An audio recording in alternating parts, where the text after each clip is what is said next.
আসসালামু আলাইকুম। থানায় যাচ্ছেন মামলা করতে, যেকোনো বিষয়ে মামলা করতে যাচ্ছেন। এই মামলা করতে গেলে কি কাগজ নিয়ে যাবেন? কি তথ্য লাগবে? কোন তথ্য না নিয়ে গেলে আপনার থানায় মামলা নেবে না, ব্যাক করে দিবে?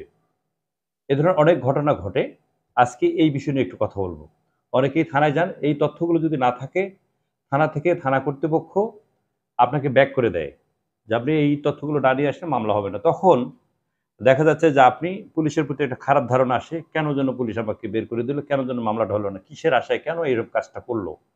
এ ধরনের একটা বিরূপ ধারণা থাকে। এই ধারণা থেকে বেরিয়ে আসার জন্য আজকের বিষয়টা খোলাখুলি আলোচনা করব। যে আসলে কেন থানা পুলিশ ব্যাক করে দেয়, মামলা নেয় না? কোন তথ্য ছাড়া? এই তথ্যগুলো কি লাগবে? কোন কাগজ নিয়ে যেতে হবে? এই বিষয়গুলো নিয়ে একটু ধারণা দেব। প্রথমত দেখা যাচ্ছে আপনি যেকোনো বিষয়ে যদি মামলা করতে যান, প্রথমত যে কাজটা আপনাকে যে কাগজটা নিতে হবে সেটা হচ্ছে আপনার এনআইডি কার্ড। আপনার এনআইডি কার্ড মূল কাগজটা নিয়ে মূল এনআইডি কার্ড নিয়ে যাবেন অথবা ফটোকপি নিয়ে যাবেন। সেটাও যদি না থাকে, আপনার এনআইডি যে নাম্বারটা, এই নাম্বারটা নিয়ে যাবেন। এটা অবশ্যই নিতে হবে। এটা যদি না নিয়ে যান সেক্ষেত্রে আপনাকে মামলা নাও নিতে পারে, আপনাকে ব্যাক করে দিতে পারে যে আপনি এটা নিয়ে আসেন। এটা একটা বিষয়। আরেকটা যদি মারামারির মামলা হয়, দেখা যাচ্ছে মারামারি হয়ে গেছে, সেক্ষেত্রে মারামারি হওয়ার পরে যে আপনি যে হাসপাতালে ভর্তি হয়েছেন, এই ধরনের তথ্য নিয়ে যেতে হবে। যদি হাসপাতাল থেকে আপনি ছাড়া পেয়ে থাকেন, ছাড়পত্র যদি হাসপাতাল থেকে দিয়ে থাকে, সেক্ষেত্রে ছাড়পত্রের মূল কপিটা আপনি থানায় নিয়ে যাবেন। মূল কপি যদি কোনো কারণে আপনি বাসায় রেখে চলে আসেন, ফটোকপি নিয়ে আসেন, তাও চলবে, সমস্যা নেই। পরবর্তীতে যিনি মামলার তদন্তকারী কর্মকর্তা থাকেন, তাকে আপনি মূল যে হাসপাতালের ছাড়পত্র রোগীর, সেগুলো দিয়ে দিবেন। এই মূলত কাগজ লাগে এগুলো, আর তথ্য লাগে যে তথ্যগুলো আপনি দিতে হবে। এজাহারটা মূলত আপনাকে লেখার কথা, যে আপনি যদি জানেন সেক্ষেত্রে আপনি নিজে লিখে নিয়ে যাবেন। আর যদি আপনি না জেনে থাকেন সেক্ষেত্রে থানায় যারা থাকেন, কম্পিউটার যারা চালান, থানার যে কর্তৃপক্ষ আছে, অফিসার ইনচার্জ আছেন, আহ, অফিসার অফিসার ইনচার্জের সহকারী যারা থাকেন, সাব ইন্সপেক্টর আছেন, সেকেন্ড অফিসার অথবা পুলিশ পরিদর্শক তদন্ত যিনি থাকেন, উনি এগুলো ব্যবস্থা করে দেবেন, আপনাকে হেল্প করবে যে কিভাবে লিখতে হবে। যে তথ্যগুলো আপনাকে দিতে হবে সেটা হচ্ছে ঘটনাটা কত তারিখ ঘটছে। অবশ্যই আপনার এই লিখিতের মধ্যে এই তারিখটা এবং সময়টা, কয়টার সময় ঘটছে, এটা লাগবে।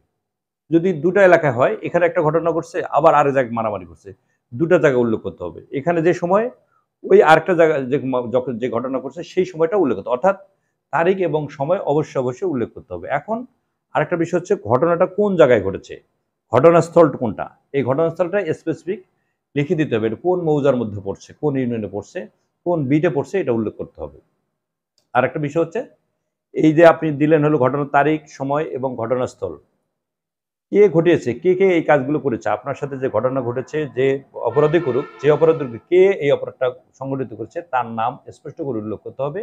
পাশাপাশি তার বয়স, তার নাম, আসামিদের নাম, বাবার নাম, বাবা মারা গেছে না জীবিত আছে সেটা অবশ্যই উল্লেখ করতে হবে। আসামির বয়সটা স্পেসিফিক দিতে হবে। 1-2 মাস, 1-2 বছর কম বেশি হইতে পারে, কিন্তু অনুমান একটা বয়স দিতে হবে। যদি একদম 18 বছরের নিচে হয়, সেক্ষেত্রে এখানে ছলছাতুরির কোনো সুযোগ নেওয়া যাবে না। আপনার 18 বছর নিচে আপনি লিখে দিলেন 22 বছর, এটা করা যাবে না। যার যেটা বয়স সেটাই উল্লেখ করতে হবে। তারপর হচ্ছে কারা দেখেছে, এটা কার সামনে ঘটনা ঘটছে, তার নামগুলো লাগবে। অর্থাৎ সাক্ষী কারা দেখেছে, এই ঘটনা প্রত্যক্ষ সাক্ষী 2-4 জনের নাম দিতে হবে। সাক্ষীদের নামের সাথে অবশ্যই বয়স উল্লেখ করতে হবে এবং সাক্ষীদের মোবাইল নাম্বার উল্লেখ করতে হবে। এই জিনিসগুলো অবশ্যই দিতে হবে। এখন এই যে কাজগুলো করলেন, দেখা গেল মারামারি হয়েছে আপনার 3 দিন আগে বা 4 দিন আগে বা 5 দিন আগে বা 6 মাস আগে অথবা 1 বছর আগে, কোনো সমস্যা নাই। 5 বছর আগেও যদি হয়ে থাকে ঘটনা, আপনি 5 বছর পরেও মামলা করতে পারবেন। তবে এই মামলা যে আপনার দেরি হয়ে গেল, কেন দেরি হলো, আপনার থানায় আসতে মামলাটা করতে কেন দেরি হলো, সে কথাটাও আপনাকে শেষের দিকে উল্লেখ করতে হবে। যদি আপনি উল্লেখ না করেন সেক্ষেত্রে আপনার এটা ব্যাক করে দেবে আপনাকে। এটাও একটা আপনাকে ফিরিয়ে দেওয়ার কারণ। অর্থাৎ এই তথ্যগুলো আপনাকে পুরোপুরি দিতে হবে। যদি এই তথ্যগুলো আপনি না দেন, সেক্ষেত্রে এই যে বললাম, থানা পুলিশ আপনাকে ব্যাক করে দেবে যে এই তথ্যগুলো আপনি নিয়ে আসেন।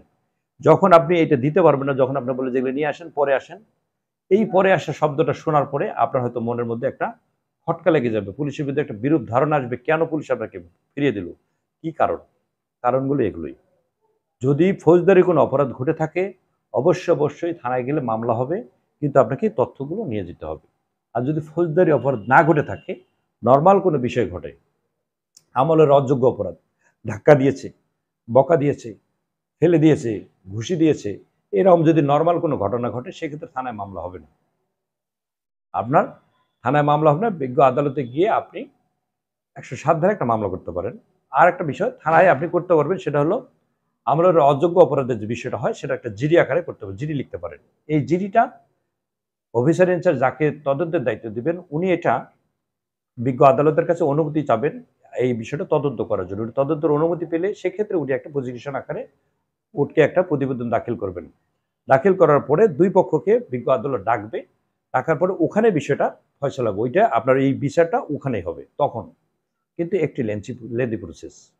আর যদি ফৌজদারি কোনো অপরাধ ঘটে থাকে, বড় ধরনের কোনো ঘটনা ঘটে থাকে, ধর্ষণ, তারপরে হচ্ছে হত্যা, মারামারি, বড় ধরনের মারামারি, ডাকাতি, চুরি, ছিনতাই, এগুলো হলো থানায় মামলা হয়। এই মামলাগুলো করতে গেলে যে তথ্যগুলোর কথা বললাম এই তথ্যগুলো অবশ্যই অবশ্যই থানায় নিয়ে আসতে হবে, তা না হলে কিন্তু মামলা আপনাকে ফিরিয়ে দিতে পারে। এই পুলিশের প্রতি যে একটা বিরূপ ধারণা হয়, এই ধারণা থেকে আজকের ভিডিওটা করে যদি ভালো লেগে যায় বিষয়টা অন্যকে জানার জন্য শেয়ার করে দেবেন। যে যেখানে আছেন ভালো থাকবেন, সুস্থ থাকবেন, নিরাপদে পথ চলবেন। আসসালামু আলাইকুম।